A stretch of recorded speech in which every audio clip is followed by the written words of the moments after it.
గడిచిన కొన్ని రోజులుగా ఆంధ్రప్రదేశ్ రాష్ట్రంలో డీజిల్ కొరత, పెట్రోల్ కొరత తీవ్ర స్థాయిలో ఉంది. ఈ నేపథ్యంలో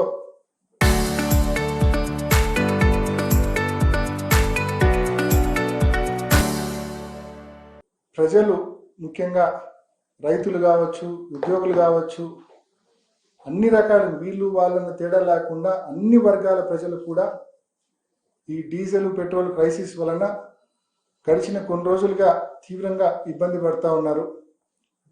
మరి మా నాయకుడు జగన్మోహన్ రెడ్డి గారి ఆదేశానుసారం ఇవాళ ఢిల్లీలో కేంద్ర ప్రభుత్వానికి సంబంధించిన petroleum and natural gas secretary Neeraj Mittal గారిని కలవడం జరిగింది.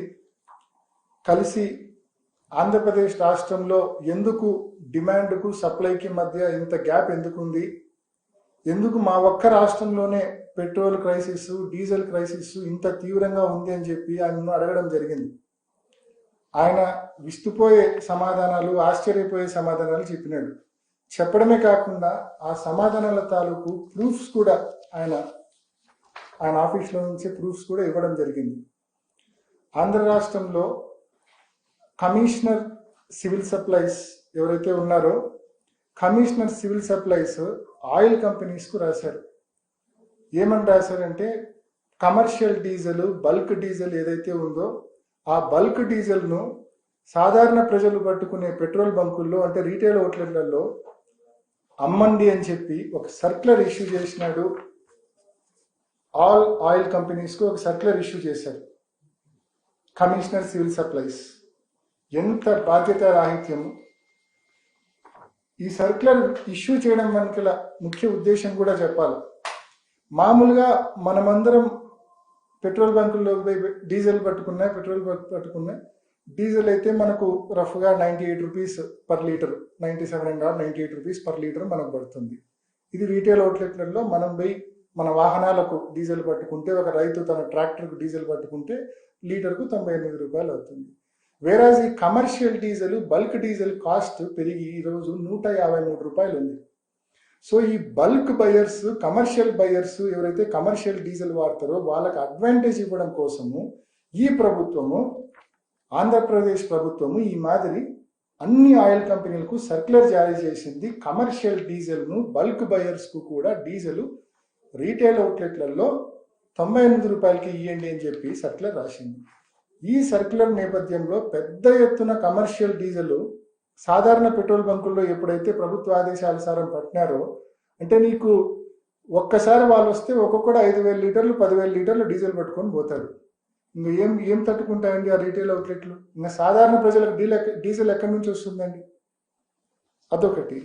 ఈ విషయము కేంద్ర ప్రభుత్వం కూడా ఈ మాదిరి కమిషనర్ సివిల్ సప్లైస్ ఏదైతే సర్క్యులర్ జారీ చేసినాడో ఇది చట్ట వ్యతిరేకము, ఇది అన్ని చట్టాలకు ఉల్లంఘన, ఇది కరెక్ట్ కాదు. బల్క్ బయర్స్ ఆయిల్ కంపెనీల నుంచి కొనుక్కునే మార్గం సపరేటు, వాళ్ళు ఆయిల్ కంపెనీల నుంచి వాళ్ళు ప్రత్యేకంగా కొనుగోలు చేయాలా కమర్షియల్ డీజిల్. వాళ్ళు ఈ మాదిరి రీటైల్ అవుట్లెట్లలో, పెట్రోల్ బంకుల్లో కొనుగోలు చేయకూడదు, ఇది చట్టాలకు వ్యతిరేకము.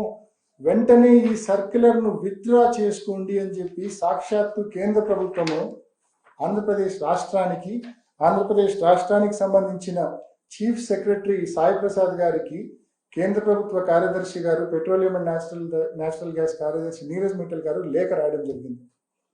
మరి నిన్నటి రోజున చంద్రబాబు నాయుడు గారు మరి రివ్యూ తీసుకున్నారంట. రివ్యూ తీసుకొని నిజంగా రాత్రి కొన్ని ఛానల్స్లో చూస్తే చంద్రబాబు నాయుడు గారు తీవ్రమైన ఆగ్రహం వ్యక్తం చేసినాడని ఒక ఛానల్, చంద్రబాబు నాయుడు గారు ఆయిల్ కంపెనీల మీద విరుచుకుపడినాడని చెప్పి ఒక ఛానల్. అంటే ఇష్టం వచ్చినట్టు ఆయనకి ఎలివేషన్లు ఇచ్చే కార్యక్రమం చేసినారు. ఈ సమస్యతో తనకి ఏ సంబంధం లేదు, రాష్ట్ర ప్రభుత్వానికి ఏ పాపం తెలియదు, ఈ సమస్యతో చంద్రబాబు నాయుడు గారికి ఏ సంబంధం లేదని చెప్పి ఒక ప్రొజెక్షన్ ఇచ్చే కార్యక్రమం చేసినారు. కానీ వాస్తవానికి ఈ సమస్యకు పూర్తి కారణం ఆంధ్రప్రదేశ్ ప్రభుత్వం. దీన్ని నేను చెప్పడం లేదు, సాక్షాత్తు కేంద్ర ప్రభుత్వమే చెప్తా ఉంది, సాక్షాత్తు కేంద్ర ప్రభుత్వ కార్యదర్శి గారే చెప్తా ఉన్నారు, ఆయన రాసిన లేఖే చెప్తా ఉంది ఈ సమస్యకు పూర్తి కారణం ఆంధ్రప్రదేశ్ ప్రభుత్వం అని చెప్పి. మరి ఈ మాదిరి ఇష్టం వచ్చినట్టు సర్క్యులర్లు ఇష్యూ చేసి కమర్షియల్ డీజిల్ను సాధారణ ప్రజలు పట్టుకునే, సాధారణ రైతు పట్టుకునే, సాధారణ ప్రజలు పట్టుకునే, సాధారణ ఉద్యోగులు పట్టుకునే పెట్రోల్ బంకుల్లో ఎప్పుడైతే ఈ కమర్షియల్ డీజిల్, బల్క్ డీజిల్ కొనుగోలు చేసినారో ఆటోమేటిక్గా కొరత ఏర్పడింది. ఆ కొరత వల్లనే గడిచిన 4-5 రోజుల్లో ఈ పరిణామాలన్నీ మనం చూస్తున్నాం. పక్కన చెన్నైలో ఈ సమస్య లేదు, పక్కన తెలంగాణలో ఈ సమస్య లేదు, పక్క రాష్ట్రాల్లో ఎక్కడ కర్ణాటకలో ఈ సమస్య లేదు, ఏ రాష్ట్రంలో ఈ సమస్య లేదు. ఎందుకు ఒక్క ఆంధ్రప్రదేశ్ రాష్ట్రంలో మాత్రమే ఈ సమస్య ఉంది అంటే దీనికి ప్రధానమైన కారణము కమర్షియల్ డీజిల్ను సాధారణ ప్రజలు పట్టుకునే పెట్రోల్ బంకుల్లో పట్టుకునే అవకాశము ఆంధ్రప్రదేశ్ ప్రభుత్వము ఈ సర్క్యులర్ ద్వారా ఇచ్చింది. ఇదే ప్రధానమైన కారణం. కాబట్టి వెంటనే ఈ సర్క్యులర్ని విత్డ్రా చేసుకోవాలా, చేసుకొని సిస్టమ్ను పూర్తిగా దిద్దుబాటు చర్యలు చేపట్టాలని చెప్పి ఈ ప్రభుత్వాన్ని కూడా, ఆంధ్రప్రదేశ్ ప్రభుత్వాన్ని ఇప్పుడైనా కళ్ళు తెరిచి వెంటనే కరెక్టివ్ మెజర్స్ చేయమని చెప్పి గట్టిగా డిమాండ్ చేస్తా ఉన్నాం. కేంద్ర ప్రభుత్వ కార్యదర్శి నీరజ్ మిట్టల్ గారు కూడా స్పష్టమైన హామీ ఇచ్చారు. ఇప్పటికే చీఫ్ సెక్రటరీతో మాట్లాడినాం, క్లియర్ డైరెక్షన్ ఇచ్చినాము, ఆ సర్క్యులర్ విత్డ్రా చేసుకోమని చెప్పి. తప్పకుండా సిస్టమ్ను దిద్దుబాటు చేస్తాము, చక్కదిద్దుతాము, ఒక 2-3 రోజుల్లో నార్మల్సీ తీసుకొస్తామని చెప్పి ఆయన కూడా స్పష్టమైన హామీ ఇవ్వడం జరిగింది.